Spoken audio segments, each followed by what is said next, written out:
جو دعائیں قرآنی آتی ہے، جو دعائیں احادیث کی، چونکہ یہ ذکر میں سب سے افضل چیزیں ہیں، یاد رکھیں، ٹھیک۔ اسی طرح جو ہے نبی اکرم صلی اللہ علیہ وسلم نے کچھ مخصوص ذکر بتائے ہیں، میں پورے نہیں رکھوں گا، میں 3 ہی رکھوں گا چونکہ وقت نہیں تھا، لیکن بہت اہم 3 میں نے چن کے رکھے، اور جو اتنے آسان ہیں، اتنے عام ہیں، ہم ہمیشہ کر سکتے ہیں انشاءاللہ۔ کم از کم ایک ذکر کی مجلس تھی، ایک ذکر کا درس تھا، اور 3 ذکر تو سیکھ کر جائے تاکہ اس کو زندگی میں لاگو کر لیں، تو ہمارے لیے فائدہ مند ثابت ہوں گا۔ آئیے وہ کون سے میں نے 3 ذکر چنے ہیں کہ میں آپ کے سامنے صرف فضائل بیان کرنے میں کتنے اہم اللہ کے ذکر وہ رکھ رہا ہوں، ورنہ بہت سارے اور بھی دعائیں ہیں۔ پہلا جو ہے نبی اکرم صلی اللہ علیہ وسلم فرماتے اور کہتے ہیں ذکر کے تعلق سے، اور اس کی اہمیت بتاتے ہیں، اور یہ جو ہے ترغیب و ترہیب میں جو ہے یہ روایت ملتی ہے جو کہ صحیح روایت ہے۔ آپ صلی اللہ علیہ وسلم فرمایا اور کہا اور فرمایا، اور حدیث کے الفاظ اس طرح سے فرمایا، آپ نے فرمایا، ارشاد فرمایا کہ جو شخص 10 مرتبہ ان کلمات کو پڑھے، کیا فرمایا؟ جو شخص ان کلمات کو 10 مرتبہ پڑھتا ہے، وہ کلمات کیا ہے؟ لا الہ الا اللہ وحدہ لا شریک لہ لہ الملک ولہ الحمد وہو علی کل شیء قدیر۔ کیا ہے؟ کون سے کلمات ہیں؟ بہت آسان ہے، اس کو عام زبان میں چوتھا کلمہ بولتے ہیں۔ اب یہ الگ بات ہے کہ لوگوں نے 1 سے 7 کلمے بنائے، کیسے بنائے نہیں پتا، لیکن بہرحال ایک عام سمجھ کے لیے بول رہا ہوں، ٹھیک ہے؟ اول کلمہ، دوم کلمہ، سوم کلمہ، چہارم کلمہ، پنجم، تو چاروں ہے، ٹھیک۔ ہندوستان میں 7 کلمے، پہلے ہم جب سیکھتے تھے جب 5 سیکھے تھے ہم نے، لیکن ابھی نئے بچے 7 کلمے سیکھتے ہیں۔ بہرحال تو ان ترتیب میں اگر لیا جائے تو یہ چوتھے میں آتا ہے، لا الہ الا اللہ وحدہ لا شریک لہ لہ الملک ولہ الحمد وہو علی کل شیء قدیر۔ تو آپ فرماتے اور کہتے ہیں کہ آپ نے فرمایا کہ جو شخص اس کلمے کو 10 مرتبہ پڑھتا ہے، ٹھیک ہے، لا الہ الا اللہ وحدہ لا شریک لہ، کہ اللہ جو ہے لا الہ، اللہ کے سوا کوئی معبود برحق نہیں، وہ ایک ہے، اس کا کوئی شریک نہیں، ٹھیک ہے۔ اس کے الفاظ جو ہے لہ الملک والحمد، اسی کے لیے جو ہے تمام ملکیت ہے اور اسی کے لیے تمام تعریفیں ہیں، وہو علی کل شیء قدیر، اور وہ تمام چیزوں پر قادر ہے، ٹھیک ہے، ٹھیک ہے۔ یہ اس کا ترجمہ ہے۔ جو شخص اس کو 10 مرتبہ پڑھتا ہے دن میں، آپ سے فرماتے ہیں اس کا ثواب ایسے ہے گویا اس نے بنی اسماعیل میں سے 4 غلاموں کو آزاد کیا۔ اسماعیل علیہ السلام کی نسل میں سے کتنے لوگوں کو آزاد کیا؟ 4 لوگوں کو۔ اور آپ کو پتہ ہے کہ آدم علیہ السلام سے لے کر نبی اکرم صلی اللہ علیہ وسلم تک اسماعیل علیہ السلام کی جو نسل کا تذکرہ کیوں آ رہا ہے؟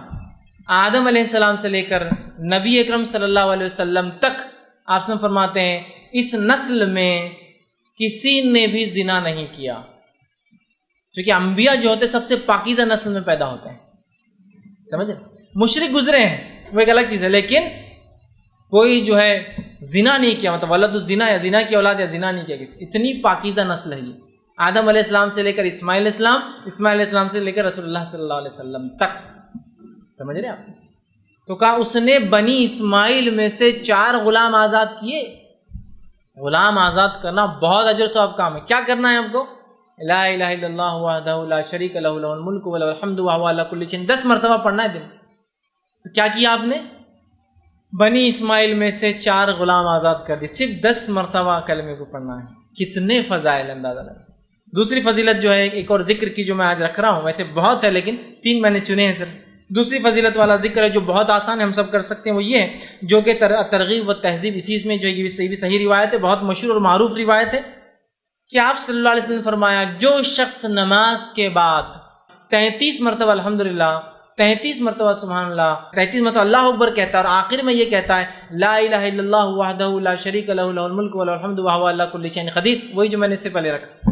تو 33 بار جو ہے اس شخص نے جو ہے الحمدللہ کہا، 33 بار سبحان اللہ کہا، 33 بار اللہ اکبر کہا، اور اس کے آخر میں یہ کہا، چونکہ 33 اور 33 ہو گئے 99 اور آخر میں 100 کی گنتی پوری کر دی، یہ کہہ کر کہ لا الہ الا اللہ وحدہ لا شریک لہ لہ الملک ولہ الحمد وہو علی کل شیء قدیر۔ تو آپ فرماتے اور کہتے ہیں جب یہ کہتا ہے تو آپ سے فرماتے ہیں کہ جو ہے اس کے فائدہ یہ ہے تو اس کے سارے گناہ معاف کر دیے جاتے ہیں، گویا اگر اس کے گناہ سمندر کے جھاگ کے برابر بھی ہو تو۔ ایک روایت نے فرمایا یہ پڑھنا غلام آزاد کرنے سے زیادہ بہتر ہے، ایک روایت فرمایا اس کے پڑھنے سے 10 نیکیاں ہر اس پہ ملتے ہیں، مطلب اس کو 1000 نیکیاں ملتی، 100 بار پڑھا نا، 100 پڑھنے پہ اس کو 1000، 10 ہر اس پہ 10 تو 1000 نیکیاں ملتی ہے، 1000 گناہ معاف کر دیے جاتے ہیں۔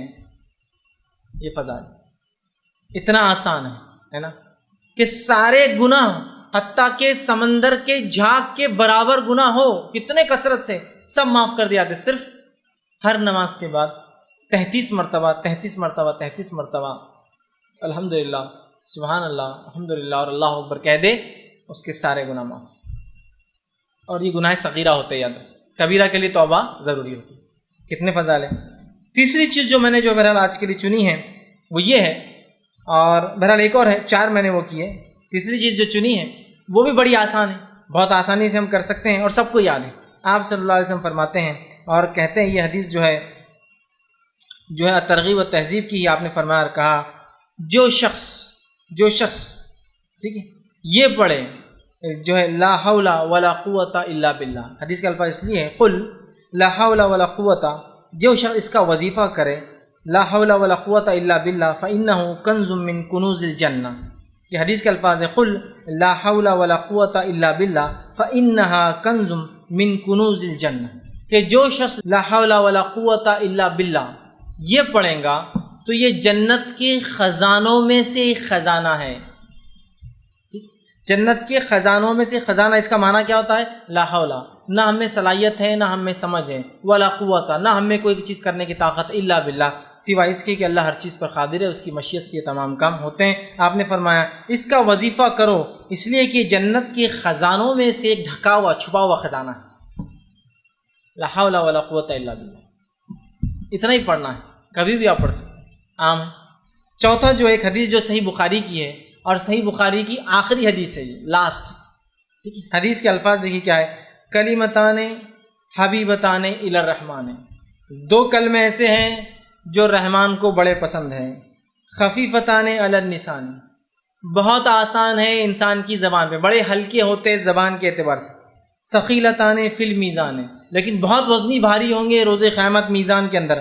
سبحان اللہ وبحمدہ و سبحان اللہ العظیم. 2 کلمے ایسے ہیں جو رحمان کو بڑے پسند ہے، ہونٹوں پر بڑے ہلکے ہیں، میزان میں بڑے بھاری ہے.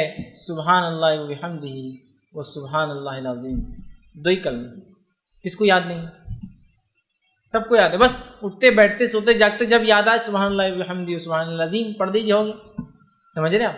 تو یہ بڑی اہمیت کی حامل ہے، اور کتنے فضائل ان کے دیکھیے آپ بتائے جا رہے ہیں ان کے پڑھنے کے بارے میں، اور یہ بہت آسان عمل ہے، یاد رکھیں. ٹھیک، تو ہم اللہ کے ذکر کے معاملے میں بہت محتاط رہیں.